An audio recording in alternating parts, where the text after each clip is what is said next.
Hi, I'm Annie Botticelli, and this is the Storyteller Forecast for Taurus for June 2018. Go to my website, anniehelpsyou.com, see what's new on my blog, and if you'd love to be an astrologer, either to study for your own personal purposes or to do it professionally, my astrology apprenticeship program will start enrolling again June 1st.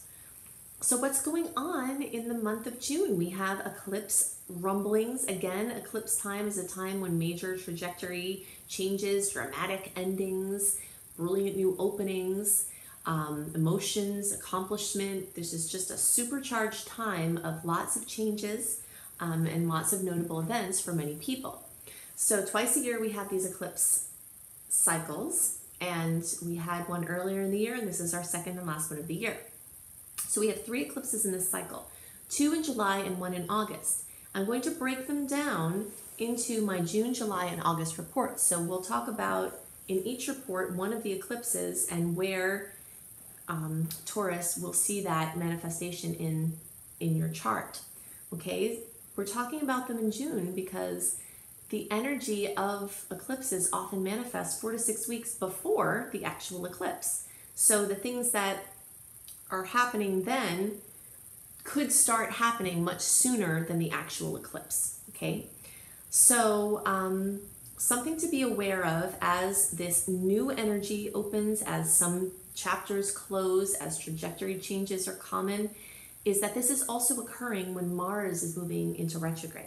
So we're getting deeper into this transit that can take ambition away, that can give you permission to chill, that encourages you to be the spider and let the things you've done in the past work for you to come to you instead of pushing too hard with an agenda. Okay, so if you push too hard with an agenda, you might notice that you'll have frustration, which is a possible theme if you don't listen. So this is a better time to respond to things that come to you rather than try to initiate. Now, if you do have to initiate something and it feels right to do that, the earlier part of the month is better for that. There's another point in the middle of the month you might be able to slip some things through. You just have to follow your flow. I'll give you the dates of the transits that I like for trying to do some things if you have to this month in the general transit, but I might touch on some of them as I talk about some things specific for you too.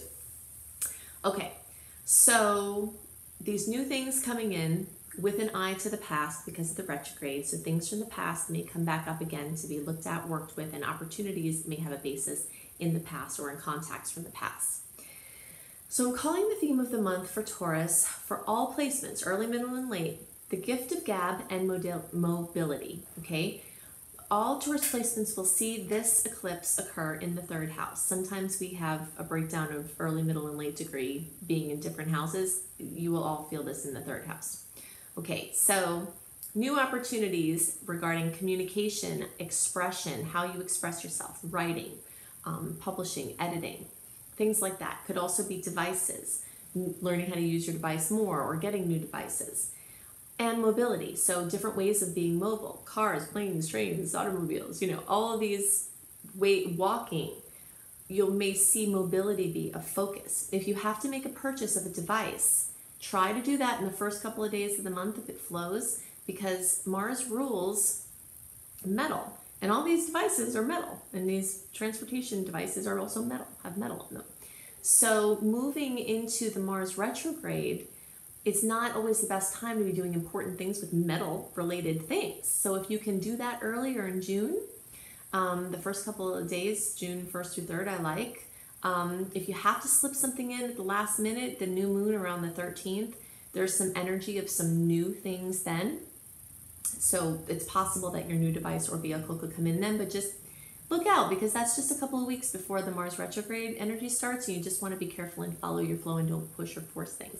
However, that period of time, this part of the month, the first half or so, is the best time to get new devices and cars and things like that than it will be for a long time until the Mars and then Mercury and then Venus things pass. So if you have to push it in and it does flow, then you might want to do that. However, one of the rules of the Mars retrograde time is you don't want to take on more than you can afford. You don't want to buy high, and you want to make sure that whatever you're committing to has either some flexibility or is a short-term agreement or arrangement, or you have a backup plan, you know, as far as being able to keep it up if certain circumstances shift.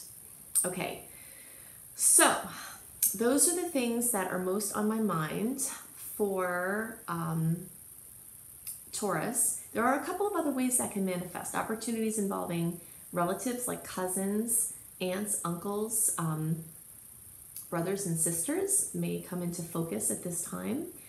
Also, some things involving your physical mobility, like your physical body being mobile. So topics and things like that.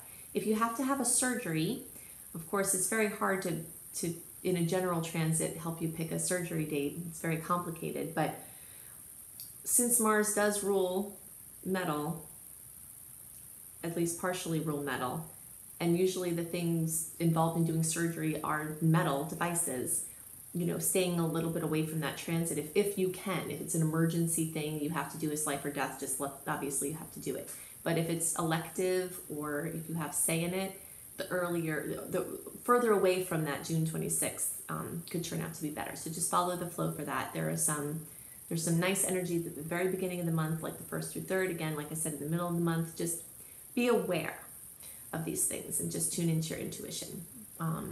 So those are the things that are most on my mind for Taurus. Now I want to talk about more of this, the eclipse manifestations from a general perspective. I also want to talk more about Mars retrograde and other dates to note, things to watch out for, and other things that you can expect with the general energy this month and some tips on how you can best use it. So I'm calling the theme of June 2018 for all signs, the magical act of releasing attachment, with a sub-theme or sub-themes of recreation and recreation.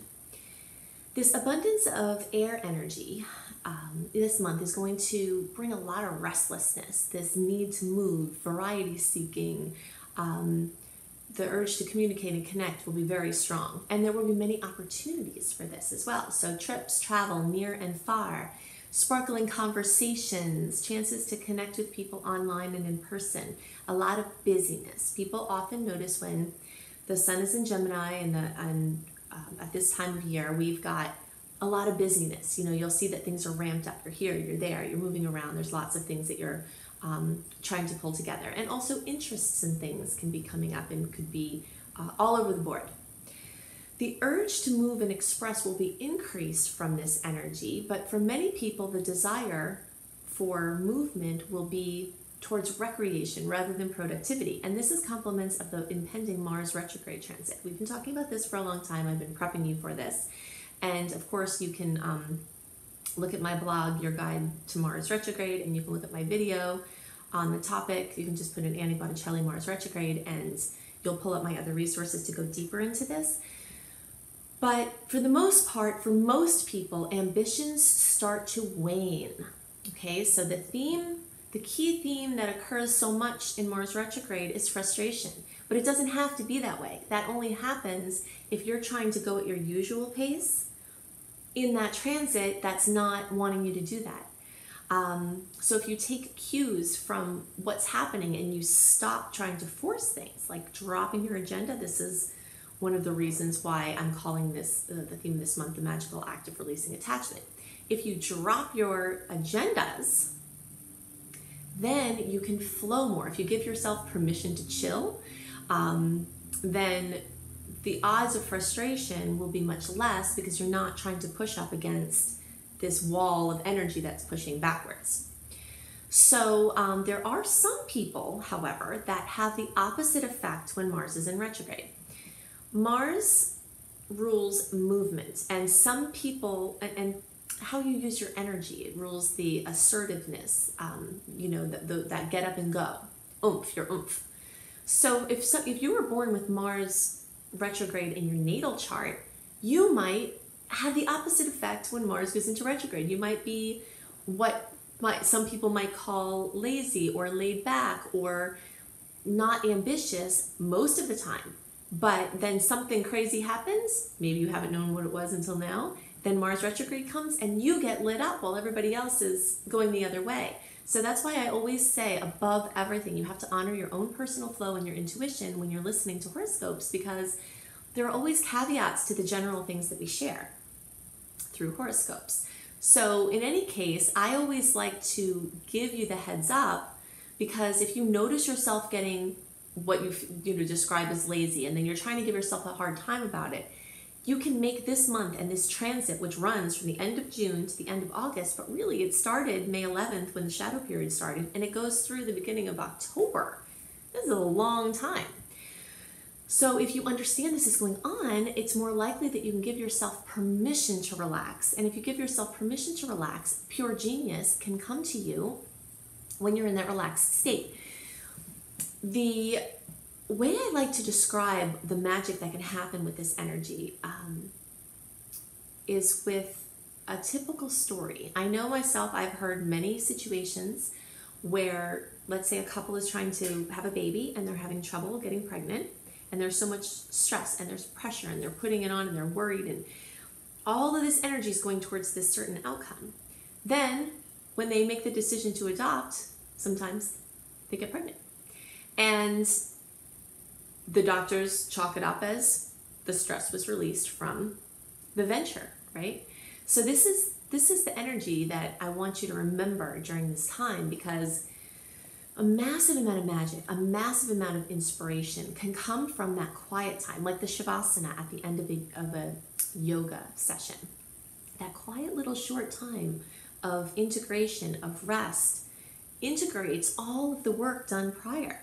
And very often when Mars is in retrograde, work that you've done before comes to you. So this energy of being like a spider that's going to be a theme that continues for a while, where you've done work, now you're letting everything come to you, is a good one to follow.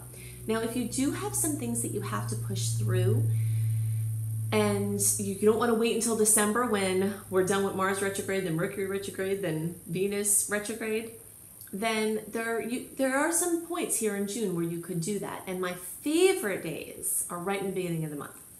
But I'll go into more details about that. But if you do have some things that you have to push through and you feel that they're, intuitively it's time to do it, then you might be able to take advantage of that energy.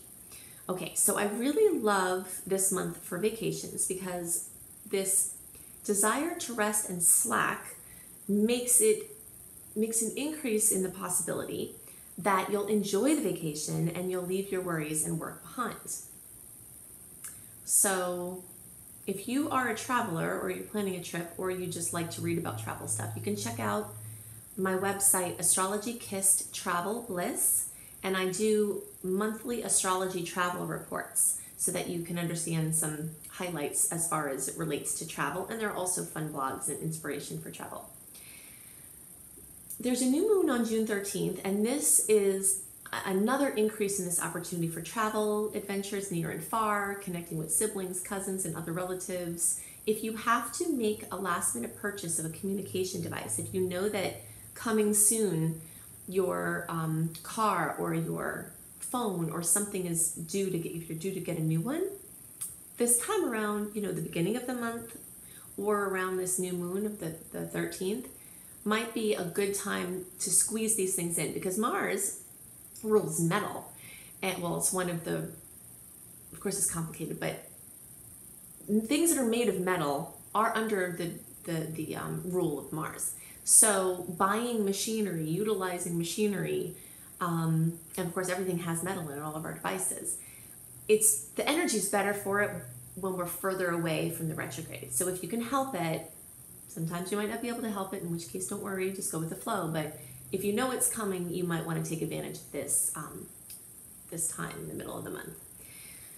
So increasing your recreation time is a great goal. If you're going to have any goals during this time, it would be goals to have more fun, and goals to relax, and goals to take vacations, and even goals to study, but in a laid back, leisurely way. This is a time that can greatly favor education, but especially in flexible programs that allow you to go at your own pace, so that if you turn out to lose some ambitions, that you're not penalized. If you're interested in education that feels more like a hobby rather than a stressful obligation, then it's very well indicated during this Mars retrograde, because we could see that as part of a focus on recreation. You might notice a slowdown in work, finances, romance, etc. But like I said, there is an amazing chance for you to reap rewards from the past. So things may slow down in some senses, but things from the past could come to fruition now without you even doing anything, and it might seem quite magical.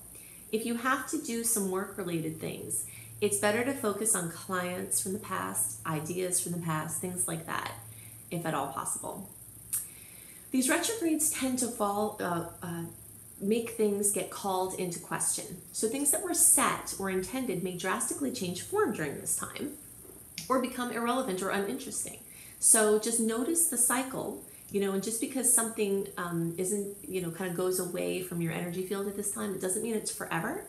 I know I personally have Aries rising, and Mars rules Aries, so I notice that I'm very much affected by this transit. Everybody's affected by it, but people with Aries and Scorpio placements, strong Aries and Scorpio placements, may notice it more because Mars rules Aries and co-rules Scorpio. But I've noticed that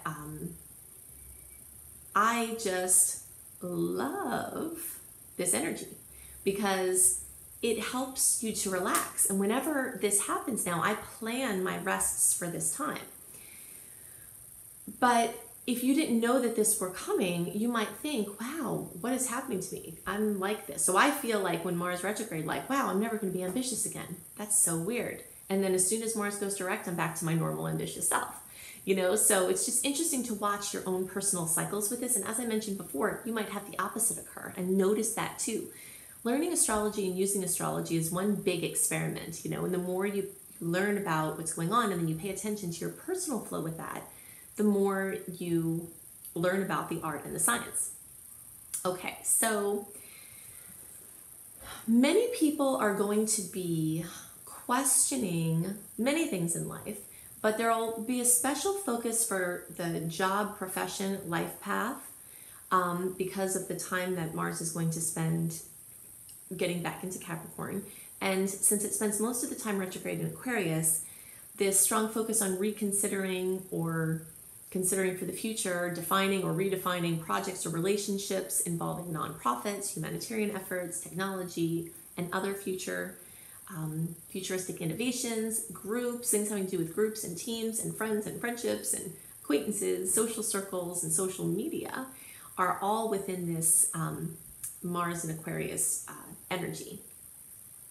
You might notice a lot of push and pull between home and work, home and family, mother and father, because we have a notable amount of oppositions between the Cancer and Capricorn energy. So this can bring a lot of overstimulation between home and family and work and your place out in the world.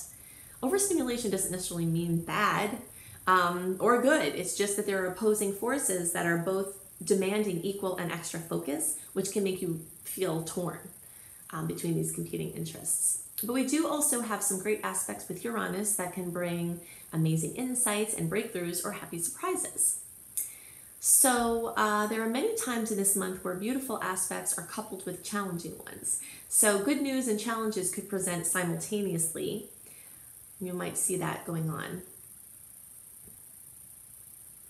Okay, so the energy of this Cancer eclipse, we talked about where it would hit for you personally in your chart, but the general energy that everyone has this increased chance of experiencing is having to do with housing, home, and other family opportunities will likely be a dominating theme.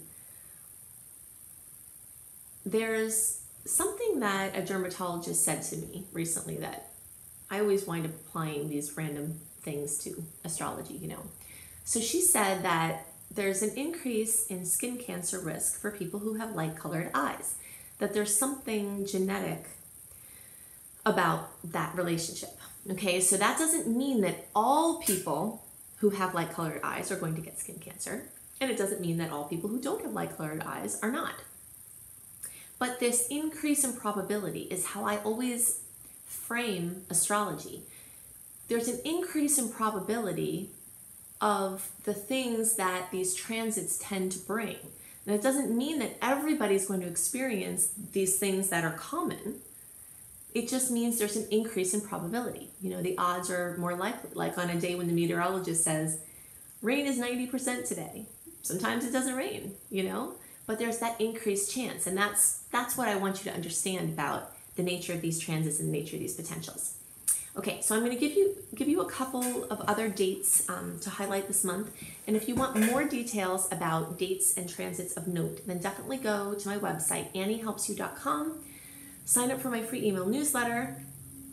You can also sign up at cozybysweetstarlight.com, which is where I also have written horoscopes, cozybysweetstarlight.com. If you sign up at either of those places for my free newsletter, I write a monthly write-up with more details about these general transits in a written version a month ahead than I give in the video.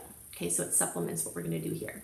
If you have to do anything in June, important, money, love, beauty choices, anything that you have to do, the creative projects, anything important. I love the first several days of the month. We've got beautiful Venus and Jupiter trine, and then Venus trines Neptune. So that's my favorite time of the month, besides the middle of the month, the 13th, with that new moon in Gemini. We've got a little bit of challenging energy after that, like the 5th through the 7th. Logic bumping up against intuition and some challenges there. Definitely take a moment to center yourself before walking, driving, biking, etc. And try to resist the urge to text while biking or text while walking or text while driving, because it just, this energy increases the odds of accidents. You want to be paying attention more. There's another sweet spot here in the middle of the month where I told you the new moon on the 13th. And then there's a nice aspect between Mercury and Uranus, but at the same time, there's a challenging one with Venus and Uranus. And some other challenges there in the middle of the month. We've got another sweet spot, June 19th through the 20th, when Mercury makes a trine to Jupiter.